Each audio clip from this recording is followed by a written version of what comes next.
Bonjour à toutes et à tous. Mesdames, Messieurs, je vous souhaite une cordiale bienvenue à cette toute première vidéoconférence de la BCVS. Je m'appelle Daniel Rotzer, je suis l'économiste responsable en charge de l'analyse des économies et des marchés financiers. J'ai 38 ans, j'ai une famille et j'habite à Gampel. Aux événements précédents, qui ont lieu encore physiquement en 2019, j'ai toujours dit aux gens, tous ceux qui ne connaissent pas Gampel, Gampel se situe entre Raron et Tourtement. Et on n'a pas que l'Open Air, le Festival de Gampel, mais on a également une sortie d'autoroute depuis 4 ans. Et c'est également la fin de l'autoroute du tronçon entre La Sousse et Gampel. Et je peux vous dire, c'est toujours la fin de l'autoroute, donc pas d'évolution de ce côté-là. Je me réjouis de vous présenter ces prochaines 25 minutes, nos réflexions sur les marchés financiers et sur l'environnement d'investissement. Utilisez la fonction du chat que vous voyez sur votre écran. Vous pouvez poser des questions. À la fin de ma présentation, je vais répondre à quelques-unes. Crise du Corona. Quel est le point commun entre Johnny Cash, les Rolling Stones et Simon & Garfunkel? Et je vous donne la réponse. Tous ces trois acteurs, groupes de musique, ont écrit des tubes mondiaux qui ont des titres qui décrivent très bien ce qui s'est passé ces derniers quelques mois sur les marchés financiers et dans les économies. Pourquoi j'ai choisi une chanson de Johnny Cash?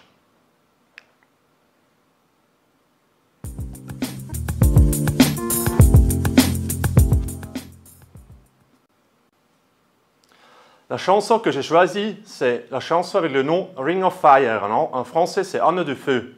Et je me réfère au feu parce qu'évidemment, l'économie globale en février, mars, avril était vraiment en feu. Et puis, heureusement, le feu a été éteint.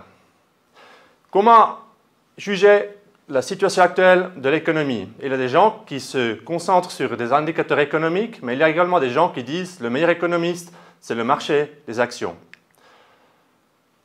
La ligne rouge nous montre l'évolution du marché des actions globales, qui réunit toutes les actions globales depuis le début de l'année. On a une chute extrême de moins 25, moins 30% en février, mars, avril. Et aujourd'hui, le marché se retrouve à nouveau en dessous du niveau de départ, en dessous de 100%. Donc, sur la base de ça, on peut conclure que l'économie en sa globalité, a très bien rebondi. Cette crise du coronavirus a également déclenché des trends extrêmes. Et ce trend, c'est le trend en faveur du numérique, de la digitalisation. C'est un trend qui favorise ces sociétés-là. Et la ligne noire vous montre la performance de la société suisse Logitech, que vous connaissez, qui produit des caméras de vidéo, des souris, des tablettes. Et si vous regardez les performances de cette courbe noire, cette courbe se trouve 60% en dessus du niveau de départ. Donc ça montre clairement ce trend en faveur de la digitalisation. Il n'y a pas eu que des gagnants, il y a eu également des perdants. Et un des perdants, c'était l'aviation. Et sur ce graphique, la courbe en gris, c'est l'évolution de l'action de Lufthansa. Cette action se trouve à 55% en dessous du niveau de départ. Donc, ce graphique nous montre, en résumé, l'économie en sa globalité a bien évolué après la crise, mais il y avait un renforcement des trends en faveur des compagnies digitaux, en défaveur des compagnies qui dépendent du contact physique. Si je résume ça en 2 lettres, il y a 2 lettres qui représentent très bien ce qui s'est passé, c'est le V. Le V qui représente la phase difficile de l'économie en mars, en avril, où l'économie s'est effondrée de manière inédite, une vitesse extrême, une profondeur extrême. Et à partir d'avril, l'économie s'est très bien reprise, également avec une vitesse du jamais vue auparavant. Et le camp représente ce trend des sociétés. Il y a un trait qui monte vers le haut. Il y a des sociétés qui ont pu profiter très fortement de cette crise de coronavirus. Là, dans ce trait qui monte vers le haut, on trouve tout qui est lié digital, mais je dirais quand même également, on trouve également des restaurants touristiques en Suisse qui ont un focus domestique, comme l'on a vu cet été. Ces sociétés-là, ces restaurants-là, ces remontées économiques-là, ils ont pu profiter du flux des touristes domestiques. Sur l'autre côté, c'est le trait qui monte vers le bas. Là-dedans, on trouve le tourisme international, l'échange des gens, on trouve l'événementiel et on trouve d'autres secteurs qui sont moins numériques. Mais quand même, il faut se poser la question, d'un point de vue économique, où on est aujourd'hui? Quel est le output, la production économique, le service économique aujourd'hui? Quel est le poids actuel? Et il faut quand même se référer à des indicateurs économiques. On a le problème avec un indicateur économique comme la production industrielle, la consommation. Ce sont des indicateurs qui sont publiés trop tard. Hein. Ce sont des indicateurs retardés. C'est pour cela que la Banque centrale autrichienne a développé un modèle qui mesure chaque semaine sur des indicateurs de haute fréquence le output actuel d'une économie. Et je parle ici de la Banque centrale autrichienne parce que l'économie autrichienne est similaire à l'économie suisse, donc on peut prendre les deux ensemble. Et sur ce graphique, vous voyez l'évolution de l'output sur une semaine. Et cette semaine est comparée à la semaine de l'année précédente, 2019. Donc en avril, en mars, le output a baissé de 25%. On a vu une forte reprise en avril-mai. Et puis depuis mai, on a vu également une reprise, mais une reprise qui était plus lente. Plus lente. Et puis aujourd'hui, tout à droite, on est aujourd'hui à un niveau d'entre moins 3 et moins 5% de output. Je suis sûr, si j'avais posé la question, quel est le niveau actuel, beaucoup parmi vous auraient dit on est à moins 10. Mais si on prend cet indicateur, aujourd'hui, on est à moins 3, moins 5% en Suisse. Et c'est un chiffre assez positif. Il faut quand même différencier, il y a d'autres pays qui ont souffert plus. La baisse de l'économie, de l'output, dépend de la situation, de la construction de l'économie. L'Italie a un plus grand secteur touristique, donc elle a souffert plus. Ça dépend de la durée, de la profondeur du lockdown, et en plus, ça dépend également du soutien fiscal monétaire qui a eu lieu. Donc il y a la Suisse qui a très bien fait, à moins 3%. Les États-Unis également. La Chine est déjà un territoire positif. Et sur l'autre côté, il y a quelques perdants comme l'Espagne, l'Italie et d'autres pays. Notre scénario de base, c'est à 81%, qu'on continue cette reprise et on va se retrouver à un niveau de production économique de 2019 avant 2022. Donc 2021, ce sera une année de transition pour atteindre à nouveau ce niveau de 2019, à condition qu'il n'y aura pas un deuxième lockdown extrême, à condition qu'il y aura un vaccin en 2021. Donc, j'arrive aux Rolling Stones. Pourquoi? Quelle chanson j'ai choisi?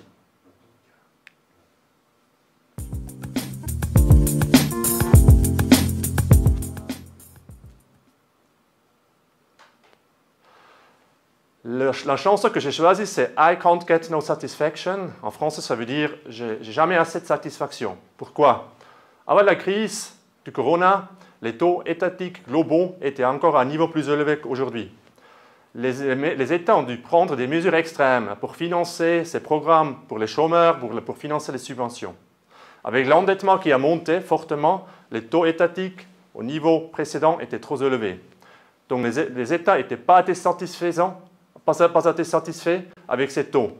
Donc ce qu'ils ont eu besoin, c'est des taux plus bas pour financer cet endettement. Mais de quel niveau d'endettement parle-t-on aujourd'hui? Je mets en évidence les États-Unis et l'Italie, deux pays clés dans toute cette histoire. La ligne rouge, c'est les États-Unis, la ligne grise, c'est l'Italie. Et selon les estimations du Fonds monétaire international, l'endettement aux États-Unis va monter de 100% en 50%. Et l'Italie, c'est la même chose. Pour rappel, l'endettement aux États-Unis après la Deuxième Guerre mondiale était en 120%. Aujourd'hui, l'endettement en 140%. Donc on se retrouve à un niveau jamais vu depuis la Deuxième Guerre mondiale. Par rapport à l'Italie, l'endettement va se retrouver en 170-160%. Vous vous souvenez peut-être, on a eu un accord de Maastricht où l'Union européenne a décidé l'endettement maximum est à 60%. Aujourd'hui, l'Italie est à 160%. Et c'est la même chose pour la France, pour l'Espagne et d'autres pays. Est-ce que cet endettement est durable? Et ça, c'est la question clé. Je fais un exemple. Prenons une personne privée qui a 1 million de dettes. Cette personne paye 1% de taux d'intérêt. Donc, ça veut dire 10 000 francs par an. Si l'endettement monte en 2 millions et ça reste à 1%, cette personne va payer 20 000 francs de taux d'intérêt. S'il n'y a pas de revenus additionnels, ça c'est dur pour financer ces 20 000. Quelle est la solution clé? La solution magique? Il faut des taux plus bas. Donc, si la personne doit payer au lieu de 1%, 0,50%, elle paye le même montant. Et c'est dans ces logiques que la situation s'est développée. Les taux sont en baisse depuis longtemps. Mais ces derniers mois, les taux ont atteint des niveaux qui étaient encore inimaginables auparavant. Au moins la Suisse, la ligne grise, qui a déjà des taux négatifs sur 10 ans depuis 2015. Mais à nouveau, je mets en évidence les États-Unis et l'Italie. L'Italie a encore dû payer 3-4% en 2018. Aujourd'hui, l'Italie se refinance à 0,81%. Et les États-Unis, c'est la même chose. Il faut se poser la question, est-ce que ça fait sens? L'endettement qui monte, de l'autre côté, on a les taux qui baissent. Parce que quand l'endettement monte, on devrait payer des taux plus hauts, parce que le risque monte. Et c'est logique. Avant 2008, ce n'était pas logique. Après 2008, c'était logique. Pourquoi? Et je vous montre ça ici. Sur ce graphique, vous voyez la taille des bilans des banques centrales les plus importantes du monde. C'est en noir la Banque centrale américaine, en rouge la Banque centrale européenne. Et qu'est-ce que ces banques centrales elles ont fait? Elles ont imprimé de l'argent. En cliquant sur un bouton, ils ont créé de l'argent. Sans travail, juste en cliquant sur un bouton. Et regardez tout à droite l'évolution de cette taille, du bilan. Si on prend la Fed, la US Fed, la taille du bilan a monté de 5 000 milliards de dollars en 800 millions de dollars. Donc, on a eu une augmentation de 3 000 milliards de dollars en l'espace de quelques mois. Et la même chose a été faite par la Banque centrale européenne, 3 000 milliards de dollars. Les 6 000 milliards de dollars, ça représente quoi? J'ai fait un petit calcul et en haut à droite, vous voyez la carte de notre pays. Ces 6 000 milliards représentent la moitié de la valeur du parc immobilier privé en Suisse. Donc, vous imaginez de l'impact que ça a eu. Et avec cet argent, qu'est-ce qu'elles ont fait? Elles ont acheté des obligations étatiques des États-Unis, de l'Italie, des Espagnes. Et si on a un acheteur comme ça, les taux, évidemment, restent en bas. Donc, conclusion clé, les taux vont rester bas encore très très longtemps. Mais après, il faut se poser la question, quid de l'inflation? Parce que l'inflation, c'est une thématique assez intéressante. Pourquoi?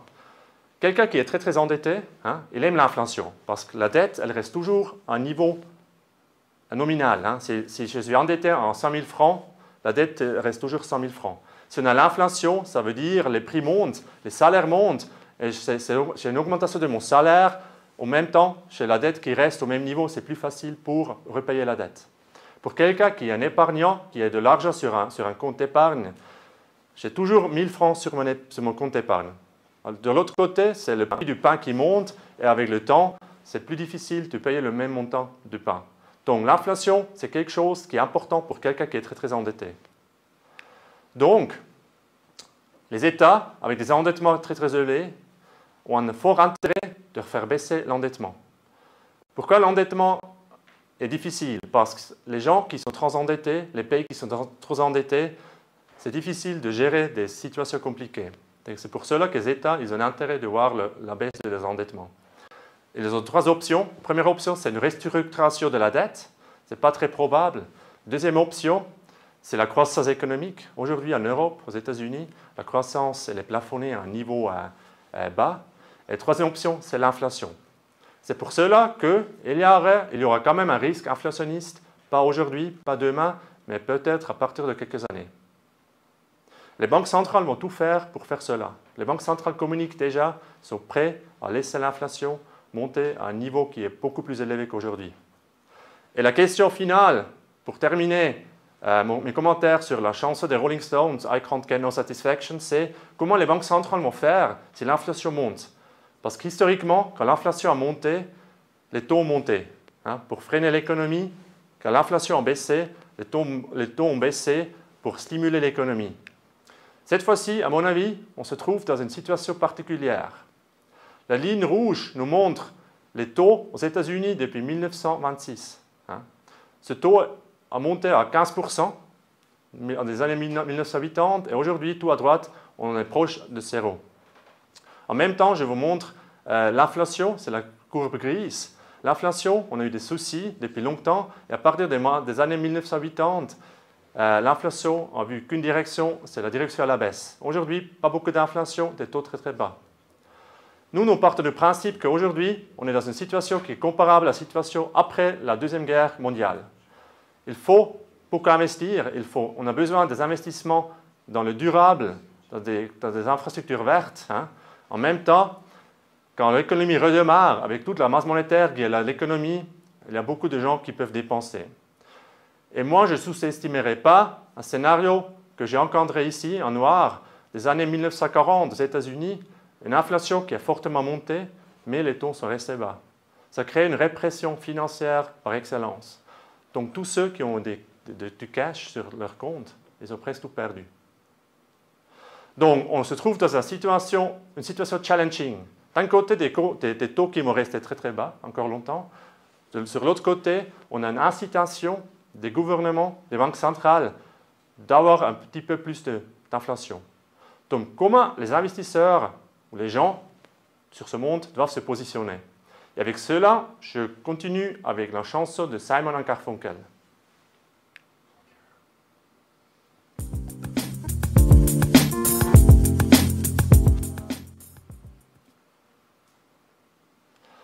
J'ai choisi la chanson de Simon & Garfunkel, Bridge over Troubled Water. En français, ça veut dire pont sur les eaux troubles. Pourquoi? Eau trouble, je vous ai dit, c'est une situation compliquée, avec les taux qui sont bas, avec l'inflation qui pourrait venir. Il n'y a plus beaucoup de ponts pour quelques-uns pour arriver au niveau de rendement espéré. J'explique-vous ce tapis coloré. Il y a deux règles d'or. Première chose, tous ceux qui ont de l'argent, qui ne nécessitent pas pour les besoins quotidiens, doivent l'investir. Deuxième règle d'or, il faut investir de manière diversifiée. Il ne faut jamais mettre tous les œufs dans le même panier. À gauche, je vous ai mis 7 sous-classes d'actifs. En rouge, les actions suisses. En orange, les actions américaines. Les obligations suisses en vert light, les obligations corporate high yield, des obligations risquées. Le cash en gris et l'or en bleu et l'immobilier suisse en jaune. Et à droite, je vous ai mis la performance chaque année depuis 2017. Et j'ai fait un classement. La meilleure performance se trouve au top, la plus mauvaise performance se trouve en bas. Si on prend 2017, les actions américaines ont généré une performance de 22%, suivie par la Suisse, 18%, et ainsi de suite. Et la performance totale de ce portefeuille était 9%. En 2018, il y avait d'autres classes d'actifs qui avaient la meilleure performance. Dans ce cas, c'était les obligations suisses avec 1% et la performance totale était à moins 3%. 2019, à nouveau, il y avait d'autres classes d'actifs qui avaient des meilleures performances. Et year to date, ça c'est depuis le début de l'année, la meilleure performance, c'est de l'or qui en fait depuis le début de l'année 24%. Et sur la totalité, on se retrouve avec une performance de 5%. Sur ce tapis, vous voyez ce changement, ça implique qu'il faut investir de manière diversifiée. Si vous perdez dans une classe d'actifs, il y a une autre classe d'actifs qui compense la perte. Et à la fin, vous arrivez à une performance satisfaisante. Et sur le long terme, tout à droite, la performance depuis 2008 jusqu'à 2019, on a une performance cumulée de 129%. Divisé par 10, ça donne une performance d'autour de 12% par an. Donc cela justifie d'être investi en moyen à long terme et d'investir de manière diversifiée selon les couleurs. Donc je conclus avec ce que j'avais dit au début. Johnny Cash, à gauche, on a eu une économie qui était en feu en mars-avril. Le feu a été éteint, à mon avis. L'économie en sa globalité a rebondi. Évidemment, il y a eu des perdants et des gagnants, ça c'est le cas. Les gagnants, côté digital, je dirais même les sites touristiques domestiques. Les perdants, tout ce qui est lié au contact physique, tout ce qui est lié au flux de personnes internationales. Au milieu, Mike Checker, avec les Rolling Stones, I Can't Get No Satisfaction. Les taux vont rester très très bas encore longtemps. Il y aura un risque élevé de voir une inflation qui sera plus élevée, comme je vous ai dit, pas aujourd'hui, pas maintenant, mais dans quelques années. Et tout à droite, nos deux collègues de Simon & Garfunkel, qui ont écrit la chanson Bridge over Troubled Waters. C'est difficile pour les épargnants, hein. Il faut être investi. C'est difficile pour ceux qui ont des obligations pures. Il faut être investi de manière à moyen terme, long terme, de manière diversifiée.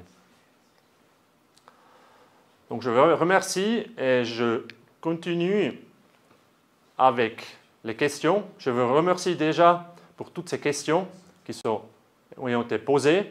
Et je commence avec la première question. Je lis la question en face qui est projetée sur l'écran. La question qui vient de Véronique de Grémisois. Pensez-vous que nous allons vivre un deuxième confinement? Tout d'abord, il faut dire, ce qui s'est passé en mars-avril, ça c'était une période très très volatile. On ne savait rien. On ne savait pas comment le virus il se transmet. On ne savait pas ce que les États vont faire. On ne savait pas ce que les banques centrales vont faire. Aujourd'hui, la situation elle est totalement différente, au moins ce qui concerne les gouvernements et les banques centrales. Aujourd'hui, on sait qu'il y a un fort soutien, un fort soutien de la part de ces deux acteurs. Un deuxième lockdown est peu probable. Pourquoi? Parce qu'il n'est pas durable. On vient de commencer la saison hivernale, et si on fait un deuxième lockdown complet comme en mars-avril, on a quand même 6 mois, et c'est dans une période hivernale où c'est difficile de déconfiner, et c'est imaginable d'avoir un confinement de 6 mois. Et je conclus avec le côté financier. En Suisse, on aurait le potentiel de financer à nouveau un confinement complet comme en mars-avril, mais malheureusement, on n'est pas les seuls sur ce monde, on a nos voisins, et eux, ils ont des situations financières qui sont tout à fait différentes. Et ils n'ont plus les moyens de vivre un deuxième confinement.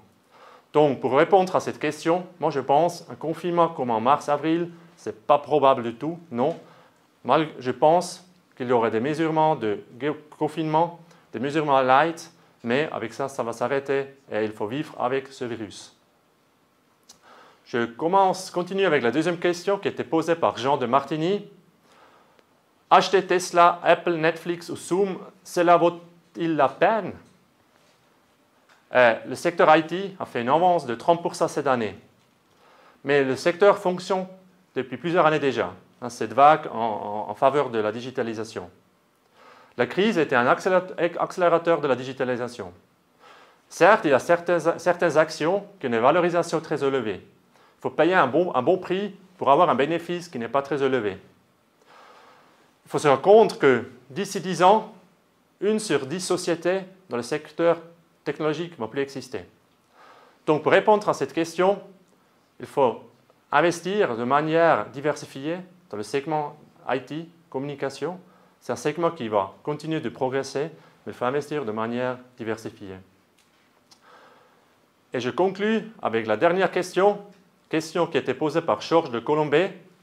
Quand pourra-t-on acheter des compagnies aériennes? Les compagnies aériennes ont beaucoup souffert, comme je vous ai montré. La société Lufthansa qui se traite 55% en dessous du niveau de départ. Ces sociétés dépendent du tourisme international et ces sociétés souffrent évidemment très fortement de la crise actuelle. Cette situation va persister jusqu'au moment où on aura un vaccin. Une reprise est probable, mais si on regarde les bénéfices de ces sociétés, 80% des bénéfices sont générés par des voyages commerciaux, des businessmen qui voyagent. Et c'est une tendance claire, les voyages commerciaux vont structurellement baisser et ça aura un impact structurel sur les bénéfices des sociétés aériennes. Les sociétés aériennes restent des actifs clés stratégiques pour chaque État. Elles vont survivre, mais c'est à mon avis pas un investissement clé qu'il faudra faire, même à des niveaux d'aujourd'hui. Je conclus avec ces questions. Je vous remercie pour votre écoute et vous souhaite une très belle journée. Merci beaucoup et au revoir.